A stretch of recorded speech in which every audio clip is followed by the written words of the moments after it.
नमस्कार, Asian public TV में आपका स्वागत है। मैं हूं डॉक्टर शेषर उपाध्याय। नेशनल खबरों में हम दिल्ली से खबर शुरू करते हैं। दिल्ली के मुख्यमंत्री अरविंद केजरीवाल ने एक वीडियो जारी करके प्रधानमंत्री नरेंद्र मोदी से अपील की है कि करीब 1.5 मिनट के इस वीडियो में केजरीवाल ने प्रधानमंत्री से अपील की है कि उनके माता पिता को परेशान ना किया जाए। केजरीवाल ने वीडियो में कहा है कि मोदी जी, मेरे बूढ़े माता पिता को प्रताड़ित ना करें, आपकी लड़ाई मुझसे है। गौरतलब है कि आम आदमी पार्टी की राज्यसभा सांसद स्वाति मालवी से हुई मारपीट के मामले में दिल्ली पुलिस केजरीवाल के माता पिता से भी पूछताछ करने वाली है। पुलिस की टीम पूछताछ के लिए जाने वाली थी, जिसकी सूचना खुद केजरीवाल ने दी थी। पुलिस की टीम पूछताछ के लिए नहीं गई है। जानकार सूत्रों के मुताबिक स्वाति मालीवाल ने मजिस्ट्रेट के सामने जो बयान दर्ज कराया था, उसमें उन्होंने बताया था कि वे 13 मई को सीएम आवास के अंदर जब गई थी, तब सीएम के माता पिता और उनकी पत्नी सुनीता केजरीवाल वहां मौजूद थी। वे उनसे मिलकर बाहर आ गई, इसलिए पुलिस उनका बयान लेने के लिए 2 दिन का समय मांग रही है।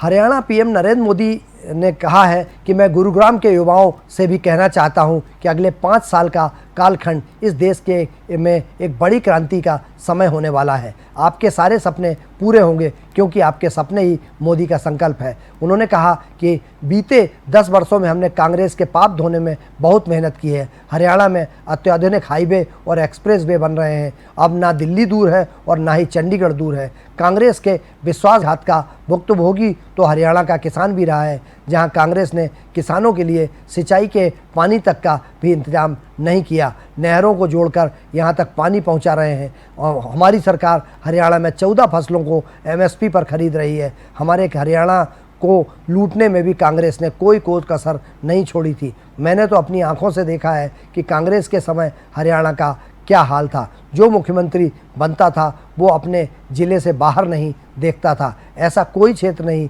जिसने लूटने का खुला खेल ना चलता हो। नौकरी दिलवाने के नाम पर ये लोग ज़मीनें बिकवा देते थे। ट्रांसफ़र पोस्टिंग की तो खुली इंडस्ट्री चलती थी। हिमाचल में पीएम हिमाचली टोपी पहनकर मंच पर पहुंचे। मंच पर उन्होंने भाजपा अध्यक्ष डॉक्टर राजीव बिंदास सहित अन्य भाजपा नेता भी थे। हिमाचल के लोग मजबूत व ताकतवर सरकार का महत्व जानते हैं। मोदी आपके लिए जान की बाजी लगा देगा, लेकिन संकट नहीं आने देगा। कांग्रेस की कमज़ोर सरकार दुनिया में सुरक्षा के लिए गुहार लगाती फिरती थी, लेकिन अब भारत घर में घुसकर मारता है। हिमाचल के ऊंचे पहाड़ों ने मुझे अपने हौसले बुलंद रखना सिखाया है। बर्फीली पहाड़ियों ने ठंडे दिमाग से काम करना सिखाया है। मैं माँ भारती का अपमान नहीं सह सकता। कांग्रेस माँ भारती के अपमान से भी बाज नहीं आती है। कांग्रेस ने भारत की सीमाओं को अपने हाल पर छोड़ दिया था। ऐसी डरपोक सोच मोदी के मिजाज के साथ मेल नहीं खाती।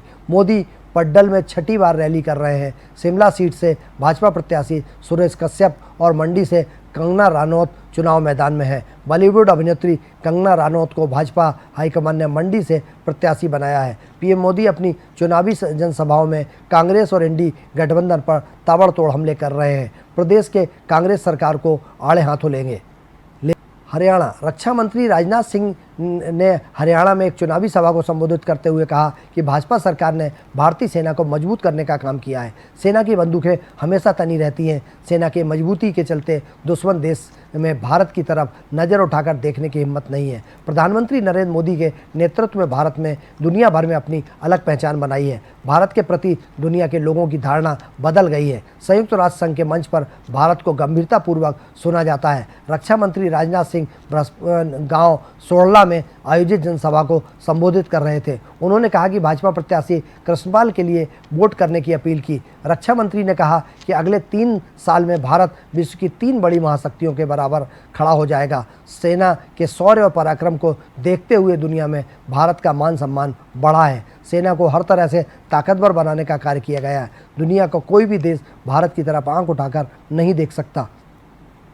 अगर कोई कोशिश करेगा तो सेना द्वारा उसी भाषा में उसका मुंहतोड़ जवाब दिया जाएगा। दुनिया के शक्तिशाली देशों के प्रेसिडेंट भी प्रधानमंत्री नरेंद्र मोदी को सम्मान देते हैं। हमारे वैज्ञानिकों ने दिन रात मेहनत कर अपने लक्ष्य को हासिल किया है। चंद्रयान की दक्षिणी ध्रुव पर सफलतापूर्वक लैंडिंग भी कराई है। भारत दुनिया का पहला देश है जिसने दक्षिणी ध्रुव पर लैंडिंग की है।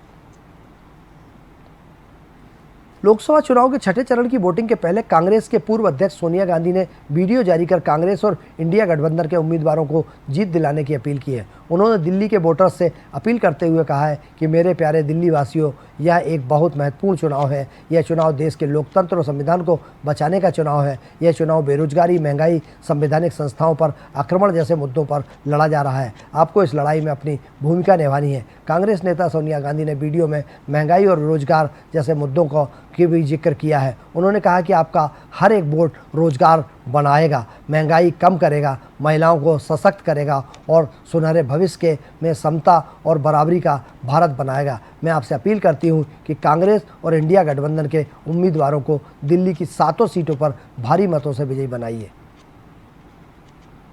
उत्तर प्रदेश के भारतीय जनता पार्टी के नेता और पीलीभीत के निवर्तमान सांसद वरुण गांधी सुल्तानपुर से पार्टी उम्मीदवार अपनी मां मेनका गांधी के पक्ष में प्रचार करने के लिए जिले में पहुंचे। सुल्तानपुर सीट पर प्रचार के आखिरी दिन एक चुनावी सभा को संबोधित करते हुए वरुण ने जनता के साथ अपनी मां के आत्मीय रिश्ते का जिक्र किया। उन्होंने कहा कि देश में हर जगह चुनाव हो रहे हैं, लेकिन देश में एक ऐसा क्षेत्र है जहाँ लोग अपने सांसद को सांसद जी, मंत्री जी या उनके नाम से नहीं बुलाते, बल्कि क्षेत्र के लोग उन्हें माता जी कहकर बुलाते हैं। सुल्तानपुर से लगातार दूसरी बार सांसद बनने की कोशिश कर रही वरुण की मां मेनका ने कहा, वरुण गांधी यहाँ हैं और 15-20 बैठक करेंगे। उनके प्रचार से हमें निश्चित रूप से फायदा होगा। मेनका ने मतदाताओं से अपने व्यक्तिगत हित को ध्यान में रखते हुए मतदान करने का आग्रह किया है। उन्होंने कहा कि वोट डालने से पहले जनता को सोचना चाहिए कि कौन सा सांसद उनके काम कर सकता है और इसके बाद ही वोट करें। यह पहली बार है जब वरुण गांधी 24 के लोकसभा चुनाव में प्रचार के लिए उतरे हैं।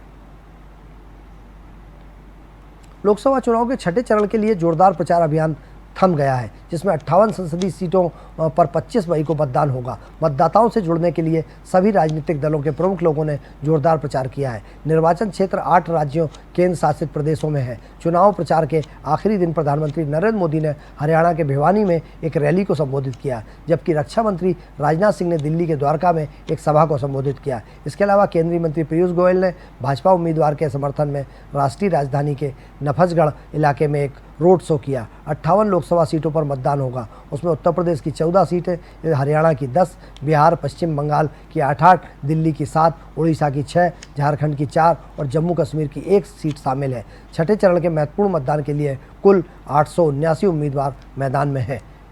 एशियन पब्लिक टीवी पर नेशनल खबरों का सिलसिला जारी रहेगा। आप बने रहिए एशियन पब्लिक टीवी पर। फिलहाल खबरों में इतना ही। मुझे दीजिए इजाज़त। नमस्कार।